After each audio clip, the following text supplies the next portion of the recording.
Nuevo vídeo de la materia Biogeografía de la Universidad Autónoma de Santo Domingo, semestre 2 de 2022. En este vídeo voy a mostrarte específicamente los análisis o resultados de aplicar una técnica específica de ecología numérica a el grupo Emídide. ¿Ok? Entonces son tortugas y este grupo además está siendo analizado como la mayor parte, como todos los grupos que todos mis estudiantes están analizando dentro de la materia, está extraído desde la base de datos del GBIF. Entonces, claro, la idea es aplicar una técnica de ecología numérica, en concreto en este caso ecología espacial, a este grupo. Entonces, bueno, primero que nada, recuerda, ya hay un vídeo de portal de entrada que te recomiendo que veas. Y ese vídeo te explica las distintas formas que tienes para poder acceder a tu script específico, ¿no? Entonces, bueno, lo puedes descargar, lo puedes ver desde RedStudio y demás. Yo voy a entrar a la carpeta práctica. Si dentro de la carpeta práctica entraré, entonces ese directorio entraré al subdirectorio demos personalizadas y me iré al Markdown, al documento Markdown de práctica 99, manuscrito 3, resultados, Emidide, ¿no? Me voy a ir al Markdown. Recuerda que si vas al Markdown lo vas a ver tejido, o sea, lo vas a ver renderizado HTML desde GitHub y es bastante cómodo, ¿no? Entonces, bueno, el Markdown es bastante, digamos, más explícito de lo que te podría mostrar cualquier otro renderizador. Y aquí pongo una nota de que este script está basado en el análisis originalmente de poligonasia. Entonces, si hay algún texto que encuentres en algún lugar que no encaje bien o si yo estoy abundando, pues está referido, por supuesto, a poligonasia, no a Emidide, ¿no?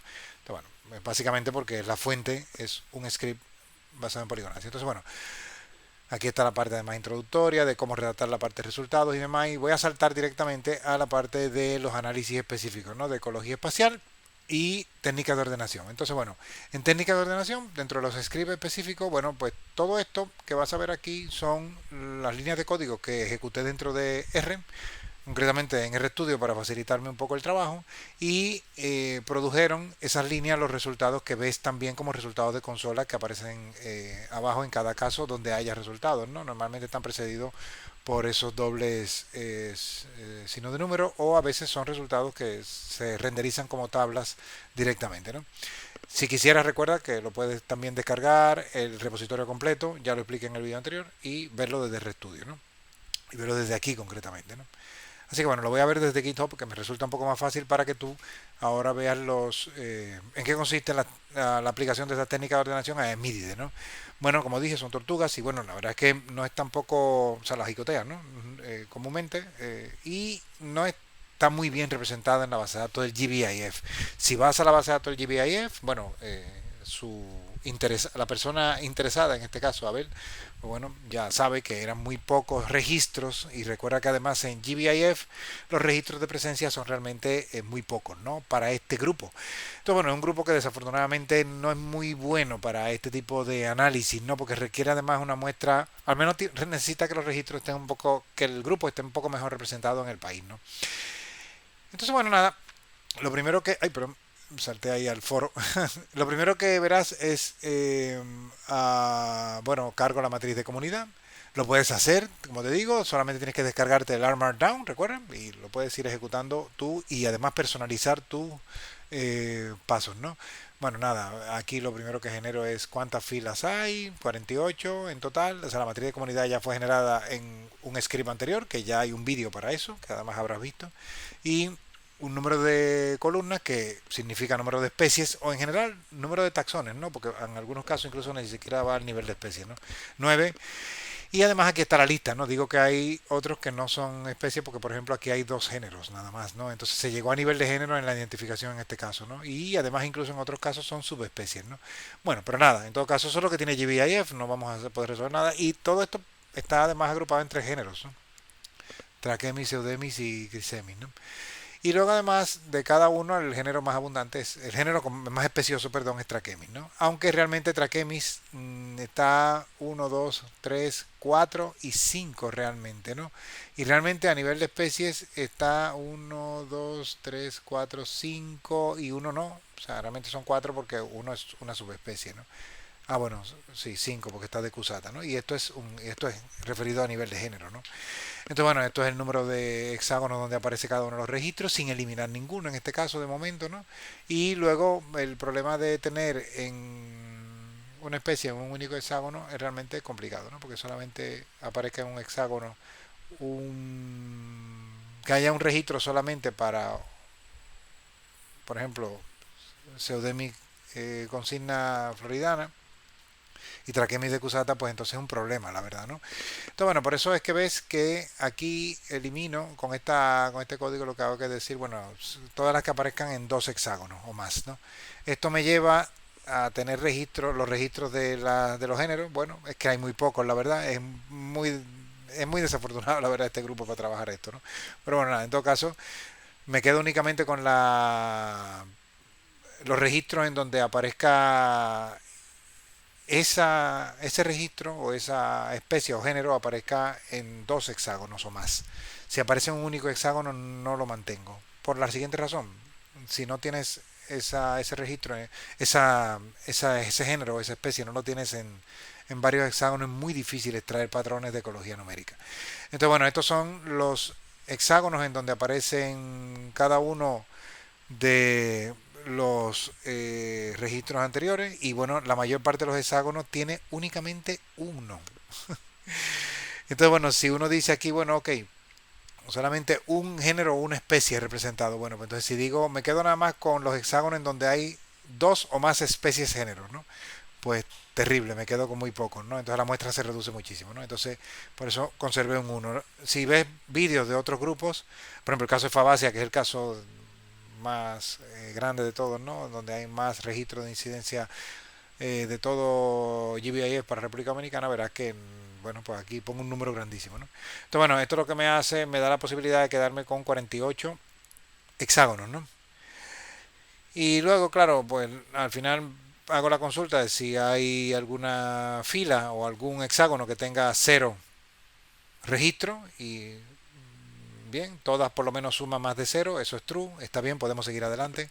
Y el número de columna en este caso 7, eso quiere decir que tengo 7 entre género y especies, ¿no? Y luego hago una equivalencia, una tabla de equivalencia que me sirve mucho para cuando voy a hacer el, el triplot en el gráfico de ordenación. Y bueno, en casi todos los análisis donde hay un plot o hay un gráfico, poner este nombre tan largo es muy complicado, la verdad, ¿no? Sería posible quizás usar nada más la nomenclatura binomial, pero aún así también a veces solamente usando género y especie, pues también complica mucho a veces el gráfico, ¿no? Entonces esa tabla de equivalencia la podemos arrastrar siempre hacia adelante, ¿no? Entonces, bueno, aquí es el paso, digamos, uno de los pasos como más importantes de todos, ¿no? Pues transformar la matriz de comunidad. Lo voy a seleccionar para marcar aquí, ¿no? Y aquí explico en qué consiste eso, ¿no? En un vídeo de YouTube. No lo dije al principio, pero voy a subir un poco para explicarte que al inicio de cada una de las técnicas siempre digo cuál es el repo de donde saqué estos scripts y el canal de YouTube en donde abundo sobre la técnica en concreto, en este caso sobre la técnica de ordenación, ¿no? Bueno, dejé seleccionado para saber que el marcador lo tengo aquí puesto, bien, perfecto. Y ahora sigo más para abajo, ¿no?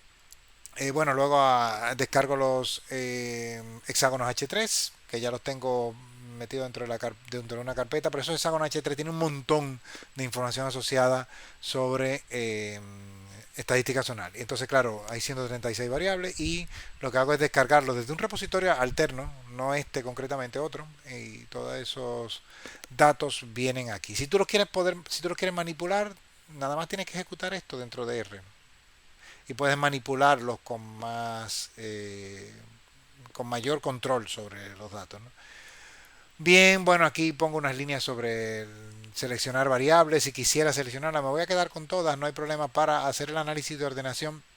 En este caso con una selección de variables, pero dentro de la tabla completa, ¿no? Entonces, bueno, primero le pongo a las especies, algunas no son especies, pero bueno, da igual, en todo caso tuve que poner una clave por delante, ¿no? Una palabra por delante que me distinga lo que son variables ambientales de los taxones. Entonces la palabra especie aparecerá por delante en una tabla nueva que estoy generando aquí, que se llama mi familia transformada, selección.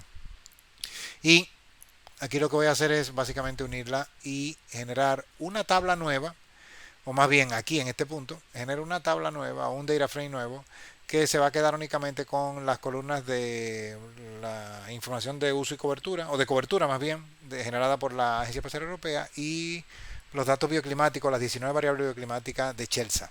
¿Okay? Es un dataset y como siempre te digo, hay un montón de información asociada a esto en el repositorio eh, sobre la estadística zonal. Y ese repositorio ya he abundado mucho sobre él cuando generé la matriz de comunidad. Ahí te di un vínculo para que puedas ver sobre ello y además al inicio de este archivo en la parte de resultados verás que hablo sobre la creación de la estadística zonal por hexágono H3, ¿no? Entonces, ¿a qué voy? A crear un modelo. Un modelo primero entrenarlo, más bien entrenar un modelo con una función que he creado yo mismo que se llama myTrain, que está basada en una función llamada train del paquete caret. Eso es lo que hace que crea un modelo, ¿no? Y me dice cuáles son las variables que están probablemente más asociadas con los patrones que presenta o la variabilidad que presenta la comunidad, en este caso que son el grupo Emidide, ¿no? Entonces, bueno, imprimo el modelo. Esta parte es un poco densa, la verdad. Esto lo que te está diciendo es cuáles son las variables que probablemente están más asociadas con la composición de tu comunidad. Y fíjate que aquí lo que me dice, esta es la parte digamos como más importante sobre el modelo entrenado. Me está diciendo que el número máximo de variables recomendado por parte de la función train del paquete caret es 3. 3 variables, no más. Normalmente cuando tú metes más de 3, más de 5 variables en un modelo, tú estás normalmente metiendo variables que van a tener algo de multicolinealidad, ¿no? Entonces, bueno, la idea es meter las que él recomiende como tal, porque él va a tener más capacidad de, a través de fuerza bruta, de decidir cuáles son las variables que están probablemente más asociadas con la composición de la comunidad. Y él me dice que allí donde está mayor porcentaje de áreas construidas, mayor porcentaje de área, de aguas abiertas, bueno, un poco lógico con el caso de la tortuga, aunque se está refiriendo a aguas abiertas, pero probablemente también se está refiriendo a las aguas, ya sea de lagos o ríos. Y también me está diciendo que con la variable Chelsea Bio 01, o sea, la bioclimática 1 de Chelsea, que es la temperatura media anual, también hay un grado de asociación. Estas teóricamente son variables que tienen un poder explicativo sobre la composición de la comunidad. Como te digo, esto hay que cogerlo todo con pinza porque se trata de un grupo muy mal representado en GBIF y lamentablemente pues, los resultados que tomemos de aquí pues simplemente los escribimos como tal, que son preliminares y que necesitamos por supuesto indicar en algún lugar que este registro para Emidide debería aumentar en GBIF, ¿no? Y ya una vez construido un modelo y teniendo unas cuantas variables que asumimos que son probablemente las que mejor relacionadas están, pues ya me quedo con esa selección. Eso lo que hace es seleccionar las variables que, esto que está aquí, lo que hace es seleccionar las variables que son verdaderamente las relevantes, perdón, esta línea, lo que hace es seleccionar las que son relevantes de acuerdo a lo que se ha dicho aquí detrás, ¿no? Esas tres las mete dentro de un modelo de un análisis de redundancia y lo que hace es intentar comparar la composición de especies con la eh, ese conjunto de variables seleccionadas. El resumen, pues bueno, lo que está diciendo en el resumen en pocas palabras es que la inercia no restringida es mucho mayor.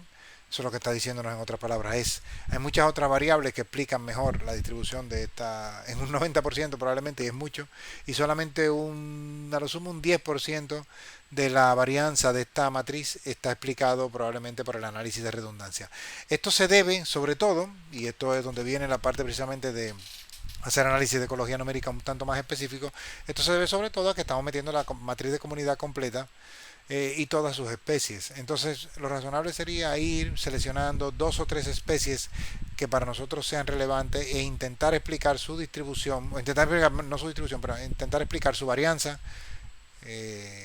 en la matriz de comunidad en función de las variables ambientales y la proporción de la inercia del análisis de redundancia aquí aumenta a 30 40% normalmente, si te quedas con dos o tres especies. Cuando metes una matriz de comunidad grande, esta inercia normalmente tiende a disminuir mucho. Y sobre todo en este caso, ten en cuenta que esto es todo un regalo, porque la matriz de comunidad es una matriz de comunidad construida a partir de datos de GBIF, que es una matriz de comunidad en este caso de presencia-ausencia. Si hicieras un estudio de campo con datos de abundancia o incluso solamente registro de presencia-ausencia, pero con un muestreo mucho más sistemático que los datos extremadamente sesgados de GBIF, pues te aseguro que la proporción de la inercia restringida y no restringida que tendría sería mucho mayor, pero muchísimo mayor. Por ejemplo, llegarías al 40%, que es muchísimo, ¿no?, en los análisis de redundancia, ¿no? Pero te puedes dar por contento con tener un 10%, dado que las características de los datos son las que ya he comentado anteriormente, extremadamente sesgados, ¿no? Y estamos intentando extraer patrones de una matriz que es extremadamente pobre en general, ¿no? Así que bueno, es todo al límite, está todo puesto al límite, y es precisamente por la naturaleza de los datos de GBIF, ¿no? Por lo que si te animas en algún momento a hacer en el futuro análisis de redundancia, es decir, hacer análisis de ordenación en general con datos que tú colectes en terreno, te puedo asegurar que las inercias, las proporciones que vas a obtener van a ser mucho mayores, ¿no? Bien, entonces bueno, nada, lo que nos está diciendo al final del todo, bueno, puedes encontrar más en el vídeo específico sobre las técnicas de ordenación en mi canal de YouTube, en Ecología Numérica. Y bueno, lo que nos está diciendo es cada uno de los componentes, en cada uno de los componentes cuál es la participación de esas variables, ¿no?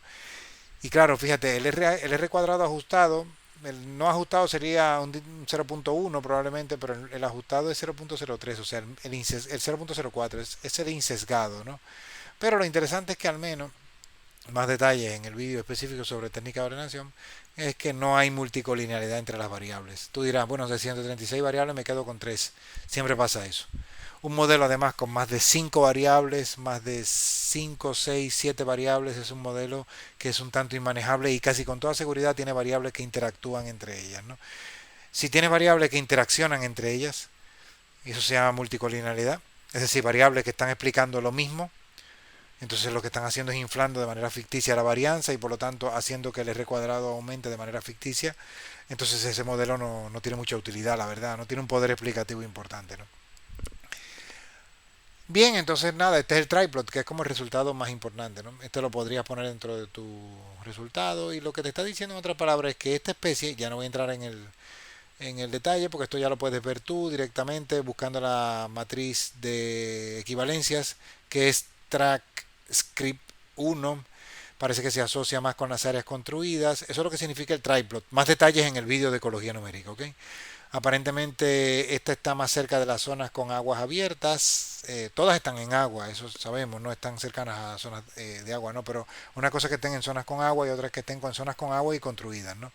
Y aparentemente hay algunas que están asociadas con valores de temperatura altos, ¿no? Como esta track a gas. Ya verás en la tabla de equivalencia lo que significa ese acrónimo abreviado allí, ¿no? Y luego, claro, esta parece que está más cerca. Open water está sobre todo referido a mar, a océano, ¿no? O sea que esta probablemente está más cerca de las zonas costeras, ¿no? Y todo lo que esté además contrario a este vector es porque está en zonas frías. Probablemente todas las que estuvieran en el lado opuesto a este vector, que no hay, probablemente estarían más asociadas a temperaturas bajas, ¿no? Y todas las que están asociadas a este vector están asociadas o sea, más en la dirección de este vector, como esta, en esta abreviatura, Cray-Gray, probablemente está más asociada a temperatura elevada, ¿no? Por supuesto, esto yo creo recordar que eso es un género, solamente está referido al género. Cuando busques la tabla de equivalencia, el DF equivalencias, te darás cuenta, ¿no? Pero lamentablemente esto lo que hace es meter muchísimo ruido, porque realmente no hay como mucho, no hay mucho contenido por ser una matriz tan pobre, ¿no? Y luego estas dos probablemente están asociadas con el lado opuesto, ¿no? Es decir, están alejadas de la zona de aguas abiertas, ¿no? O están, pero no cercanas al lago, sino probablemente asociadas a ríos solamente, ¿no? En fin, bueno, pues es un poco lo que hay, no es mucho el contenido que podemos obtener, pero bueno, esto es lo que tenemos, ¿no? Y luego los análisis de ecología espacial, que nos muestran, en primer lugar, bueno, no voy a entrar en el detalle de, de cómo se genera para no perder el tiempo aquí en esto, sino más bien te voy a mostrar tanto los gráficos, por un lado, o sea, por un lado, los gráficos de las especies, de la autocorrelación de las especies, lo que significa es las especies que aparecen en unos hexágonos aparecen en altos valores de abundancia, bueno, más bien, aparecen presentes, no hay datos de abundancia en este caso, aparecen presentes en los hexágonos contiguos y esto cuando esto ocurre así, el patrón que presentan estos gráficos es que va decayendo de manera gradual, ¿no? Entonces, bueno, concretamente esta especie, no me acuerdo el género, pero es Stecneri vicina, o sea, la subespecie vicina de Stecneri, esta está muy autocorrelacionada. Cuando presenta esta degradación gradual, este descenso gradual, perdón, es porque está muy autocorrelacionada. Es decir, de esta habrá un hexágono rodeado de otros hexágonos en donde esta especie apareció también presente, ¿no? En este caso no, porque no hace ese descenso gradual. En este caso podría ser, pero probablemente no. En este caso quizás sí, ¿ok? Y en este caso también quizás, ¿no? Más en los vídeos sobre ecología numérica, o sea, sobre ecología, en la lista de reproducción de ecología numérica, concretamente en los de ecología espacial, ¿no? Esta está clarísimo que no tiene autocorrelación espacial. Probablemente nada más aparece en un hexágono y no aparece en un hexágono contiguo. Y luego lo que viene a continuación es lo mismo, pero a las variables ambientales. Todas las variables ambientales están, la mayoría de ellas, autocorrelacionadas espacialmente. Cuando tú ves que aparecen con muchos asteriscos, más detalles en los vídeos sobre ecología espacial, estoy subiendo otra vez, ¿no? Eh, las variables ambientales, cuando tú ves que tienen muchos asteriscos, es porque están autocorrelacionadas espacialmente. Entonces la variable de la Agencia Espacial Europea árboles, es decir, la cobertura árboles, por supuesto está asociada, está autocorrelacionada espacialmente. Para entender lo que es autocorrelación espacial, ir mejor a esos vídeos en donde yo doy un poco más de detalle sobre eso. Todas esas que aparecen con asterisco y casi todas lo están, hasta el nivel de vecindad 9 están asociadas, autocorrelacionadas espacialmente. Muy pocas, salvo alguna por ahí en concreto. Bueno, pendientes bajas en áreas frías, como no tenemos, pues no está autocorrelacionada, al menos en República Dominicana, ¿no? Pero todas las que aparecen con esos asteriscos porque lo están, ¿no? Bien, me voy a los mapas, que es la parte importante, para mostrarte qué significa, cómo se interpreta esto en la parte cartográfica, ¿no? Bueno, los gráficos, los correlogramas, que son como se llaman estos gráficos, pues tú verás que todos hacen ese descenso gradual. Significa que todas esas variables están autocorrelacionadas espacialmente, ¿no? Me voy a los mapas de estas variables ambientales, los mapas LISA. Los mapas LISA es un concepto que verás un poco más detallado en el vídeo sobre ecología espacial de la lista de reproducción de ecología numérica y donde te aparecen esos manchas rojas, simplemente quédate con esto, aquí hay una gran concentración de esa variable. La Agencia Espacial Europea, la cobertura de árboles, están muy autocorrelacionadas espacialmente. Ya lo vimos en los correlogramas. Y aquí vemos que estos son hexágonos, como dice la leyenda. Es decir, léase de la siguiente manera. Hexágonos con árboles rodeados de otros hexágonos rodeados de otros hexágonos también con esa misma cobertura árboles, ¿no? Lo mismo para shrubland o matorrales, para grassland o zonas de herbazal, etcétera, ¿no? Entonces, los rojos son hotspots, o sea, puntos calientes, ¿no? Esos puntos calientes son puntos que nos indican que esto está autocorrelacionado espacialmente. Y eso quiere decir que se formarían probablemente manchas continuas de bosque. Es de esperar en los Haitíes, en parte de la cordillera central, parte de la cordillera septentrional, parte de la Sierra de Bauruco, ¿no? Y en el Parque Nacional Cotubanamá, ¿no? Y luego los demás, bueno, no entro en el detalle porque ya te lo expliqué, ¿no? Pero bueno, ya aplica ese mismo criterio ahora a las demás variables ambientales y cualquier variable ambiental que tenga un patrón parecido ahora a estos mismos hotspots de las especies, quiere decir que probablemente esas variables ambientales están también explicando la distribución de esas especies. Todo esto son variables ambientales. Sigo bajando, sigo bajando. Todo esto son variables ambientales hasta que llegue ya a la parte de la riqueza, o más bien no riqueza, sino de la representación. Esto es la riqueza, estos son hexágonos, cuántas especies hay del grupo elegido en cada uno, y estos son los hotspots que hay de Emíride.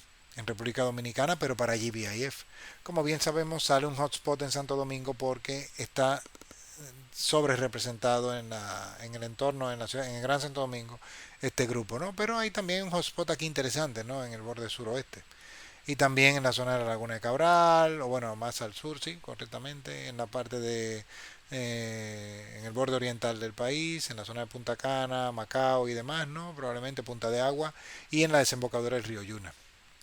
Esos son los hotspots de riqueza. Son los puntos, los hexágonos, en donde hay altos valores, hay altos registros, registros de mucha riqueza de Emídide, rodeados de otros hexágonos que también tienen altos valores de el grupo, de riqueza de ese grupo. Y esto es por cada uno de los taxones, de los taxones, ¿no? Bueno, estos están pobremente representados, no tienen hotspots, pero este tiene hotspots. O sea, la subespecie Trachemis, Stechneri, Vic, está cortado ahí, pero sigue, ¿no? Así que bueno, estos tienen hotspots. Cualquier variable ambiental que tenga patrones parecidos a esto, es muy probable que sea también una variable que explique la distribución de esta especie.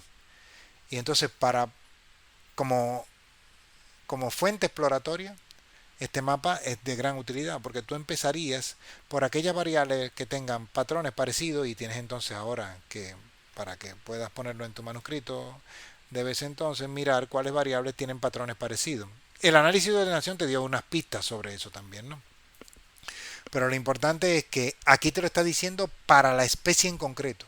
Esa especie en concreto está fuertemente concentrada en estos lugares en los registros de GBIF y si hay una variable ambiental que tiene patrones espaciales parecidos a esto en cuanto a hotspot y cold spots o a hotspots en concreto, quiere decir que esa variable ambiental tiene un poder explicativo sobre la distribución de esa especie en concreto, Trachemis decorata. Eso también te daría lugar a más adelante explorar modelos de distribución de especies utilizando esa variable que tenga ese patrón parecido, porque tú sabes que esa variable ya de entrada con este análisis exploratorio tiene poder explicativo. Nada más, ahí queda.